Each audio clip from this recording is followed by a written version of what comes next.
عمرك سألت نفسك هي قصة أبرهة الحبشي دي بدأت إزاي؟ طب عمرك سألت نفسك هو إيه السبب الحقيقي ورا إن أبرهة الحبشي كان عايز يهدم الكعبة؟ لو ما تعرفش أنا جاي أقولك. أنا الدمراوي شوكت ودي حواديت جدا.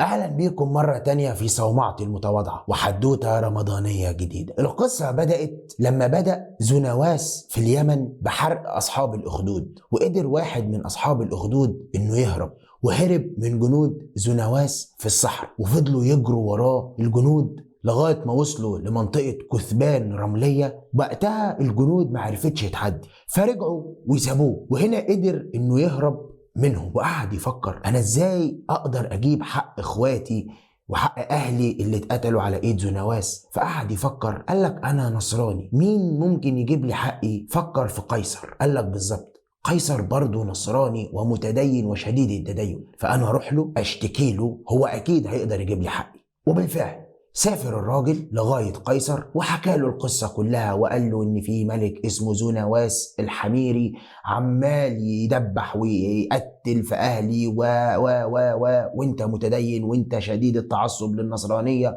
واحنا بنموت. فضل قيصر يفكر، طب انا هاخد كل جيشي واتحرك لغاية اليمن، ده اليمن بعيدة جدا، انا ايه اللي يوديني لغاية هناك؟ قعد يفكر، قال له طب انا بقول لك ايه، في حل احلى، انا هبعتك برساله للحبشه، هناك في واحد اسمه النجاشي، هو برضه نصراني وبيدعم القضيه وهيجيب لك حقك ان شاء الله. وبعت معاه بعض الرسل، والراجل خد الرساله والرسل وراح من عند قيصر لغايه الحبشه. لما وصل الحبشه وقابل النجاشي وحكى له كل حاجه، النجاشي قال له بس كده من عينيا الاتنين، يا سلام. وراح مجهز جيش عدده يقال انه كان 70,000 مقاتل، وكانت بقيادة واحد اسمه أرياط، ومن ضمن صفوف الجيش برضو كان هناك واحد اسمه أبرهة، وهو ده اللي هيكمل معانا القصة شوية. الجيش بقيادة أرياط بدأ يتحرك لليمن عن طريق البحر الأحمر، وأول ما وصل لليمن قامت معركة عظيمة ما بين أرياط وجيش الحبشي وذو نواس وجيش، وانهزم هنا ذو نواس وهرب من الجيش الحبشي، وفضل الجيش يطارده لغاية ما ذو نواس انتحر وقتل نفسه علشان محدش يمسكه. وهنا انتقلت اليمن من حكم ذو نواس لأرياط الحبش، اللي بدأ بعد كده ينفر عن التعليمات بتاعة النجاشي، وبدأ يظلم الناس هناك ظلم بين، سواء كانوا من أهل اليمن أو من أهل الحبش. وفي الوقت ده أبرهة كان رافض الموضوع رفض قاطع، لازم يكون في حل. وقدر أبرهة الحبشي إنه يعمل انقسام ما بين الجيش الحبشي اللي كان في اليمن وياخد جزء كبير معاه، وبدأ يعلن الحرب على أرياط. ولما الجيشين قرروا إن هم هيتقابلوا، بعت أبرهة لأرياط رسالة، قال له إحنا ليه ندخل الجيش وندخل أهلنا في الحرب دي بيني وبينك، تعال انا وانت نتقاتل واللي يكسب هو اللي يحكم اليمن. وبالفعل أرياط وافق وراح يقابل أبرهة الحبشي، وبعد ما كانت المعركة كانت هتبقى ما بين صفوف الجيش المنقسم، بقت ما بين أرياط وأبرهة، وبدأت المبارزة. وهنا أرياط قدر في لحظة ما إنه يستغل عدم انتباه أبرهة، وضرب ضربة بالسيف كانت ضربة قاضية، ولكن أبرهة قدر يتفاداها، ولكن السيف قطع جزء من مناخيره، وعلشان كده كان يسمى في بعض الأقوال أبرهة الأشرم نتيجة إن مناخيره كانت مقطوعة. ولكن أبرهة قدر يرجع تاني للمعركة، وقدر إنه يغلب أرياط ويقتله، وبقى هو حاكم اليمن.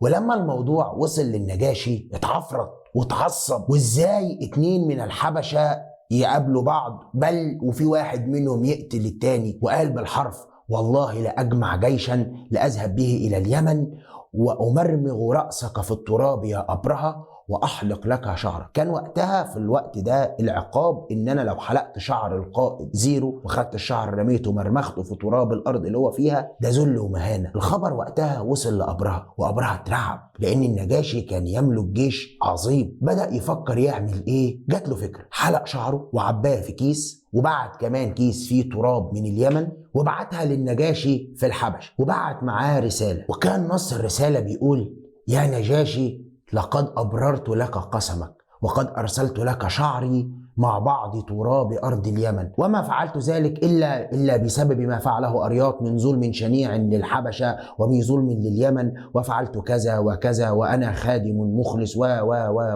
هنا النجاشي هدي وخلاص، الموضوع بالنسبة للنجاشي بدأ يعدي. لكن أبرهة الحبشي فضل خايف خايف ان النجاشي ممكن يقلب مرة تانية عليه، وجات له فكرة بالنسبة له كانت عبقرية. بنى كنيسة وسماها القليس، وهي تعتبر كنيسة كبيرة وعظيمة في اليمن وموجودة إلى يومنا ده. وأرسل للنجاشي رسالة وقال له: لقد بنيت لك كنيسة وأسميتها القليس، وسأجعل العرب جميعا يحجون إليها بالأمر. بعت لكل العرب رسائل عشان بعد كده العرب يحجوا لكنيسة القليس. بدأت الرسائل توصل للعرب، ومن ضمن القبائل العربية اللي وصلت لها قبيلة النسيء. القبيلة دي كانت قبيلة تقدس وتعظم الكعبة، وكانت ليها مكانة كبيرة عند العرب، لدرجة ان العرب كانوا سايبينها يلعبوا في الشهور الحرام والشهور العربية. يعني لو قال لك ذو القعدة قبل ذو الحجة عادي مش مشكلة، او عكسوها برضه مش مشكلة، وكانوا بيلعبوا في الشهور الحرام اللي هي محرم فيها القتال عند العرب. بدأت القبيلة دي تقول لك: يا راجل ايه ده راجل عبيط، ده احنا هنسيب الكعبة ونروح مش عارف مين، يا عم سيبك منه. وخلاص قرروا ان هم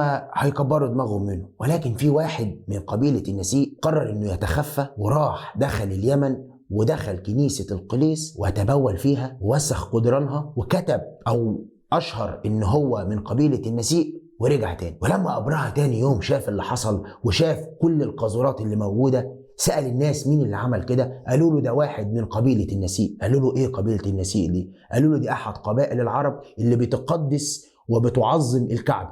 قال لهم: إيه الكعبة دي كمان؟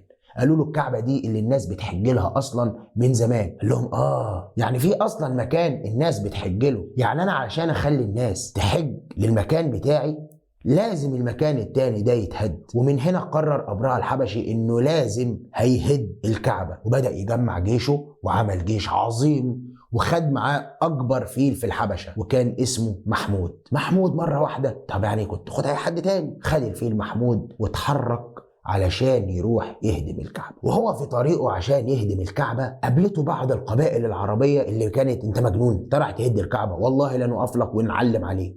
وكان اول من وقف له من القبائل دي قائد اسمه ذو نواف، وكان معاه جيش، وبدأ معركة بينه وبين أبرهة اللي انتصر فيها أبرهة وأسر فيها ذو نواف، وبدأ يتحرك ناحية الكعبة.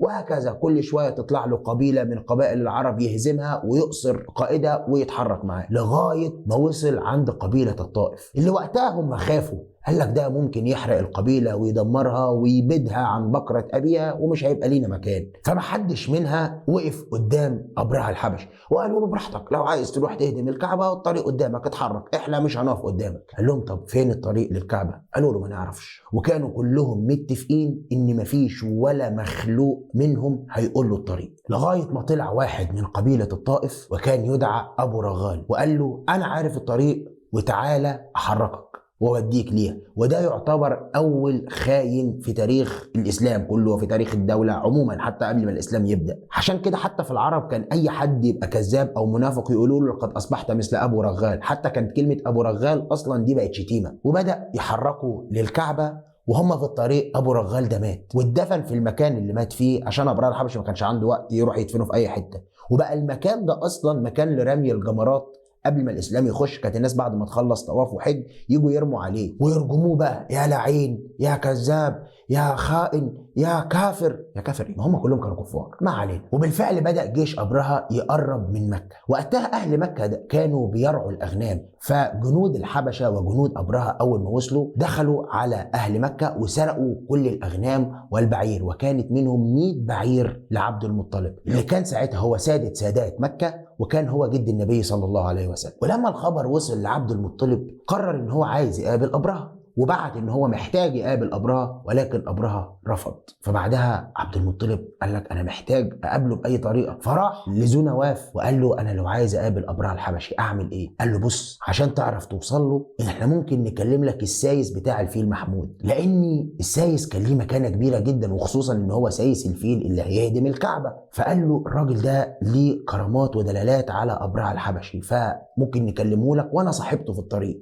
فانا هكلمه لك واخليه يتوسط لك عند أبرهة. وبالفعل ذو نواف كلم السايس، والسايس اتوسط لعبد المطلب انه يروح يقابل أبرهة. عبد المطلب كان بشوش الوجه وهو عليه وقارة كده، فكان اللي بيشوفه بيحترمه وبالفعل لما أبرهة أذله، أول ما دخل على أبرهة الحبشي، أبرهة الحبشي وقره وعظمه وأجلسه وقال له تكلم. فقال له يا أبرهة عندما دخلت مكة قام بعض جنودك بسرقة البعير وأنا لي بها 100 بعير فأرجوك أن تردها لي. فأبرهة قال له والله حينما رأيتك عظمتك وبجلتك، ولكن حينما فتكلمت في هذا لقد كنت أظنك ستتكلم عن البيت المقدس وإن أنا أبعد عن المكان ده ما يهدوش. فقال له البعير فأنا رب البعير، أما البيت فله رب يحميه. فأبرهة الحبشي تعجب من هذا القول وقال ماشي سيبوا له يا جماعة البعير بتوعه، بس خد بالك أنا مش جاي لكم انتوا ولا جاي لأهل مكة أصلا، فيا ريت بعد إذنك